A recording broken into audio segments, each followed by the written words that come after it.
नाशिक विभाग शिक्षक मतदारसंघ द्विवार्षिक निवडणूक 2024 साठी आज मतदान प्रक्रिया पार पडली आहे। सकाळी 7 ते सायंकाळी 6 वाजेपर्यंत ही मतदान प्रक्रिया पार पडली असून नाशिक विभागातील नाशिक, अहमदनगर, जळगाव, धुळे, नंदुरबार या पाचही जिल्ह्यातील एकूण 90 मतदान केंद्रांवर सकाळी 7 ते सायंकाळी 6 या कालावधीत मतदान करण्यात आले।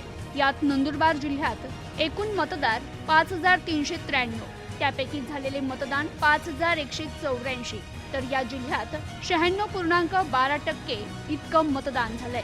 तर धुळे जिल्ह्यात एकूण मतदार 8159, झालेले मतदान 7651, तर या जिल्ह्यात 93.77% इतकं मतदान झालंय। जळगाव जिल्ह्यात एकूण मतदार 13122, त्यातून झालेले मतदान 12500, या जिल्ह्यात एकूण मतदान 95.26% इतका झालाय।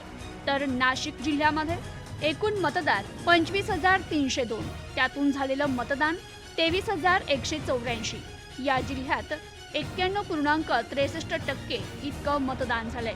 तर अहमदनगर जिल्हा एकूण मतदार 17392, त्यापैकी झालेले मतदान 16327, आणि या जिल्ह्यात 93.88% इतकं मतदान झालंय।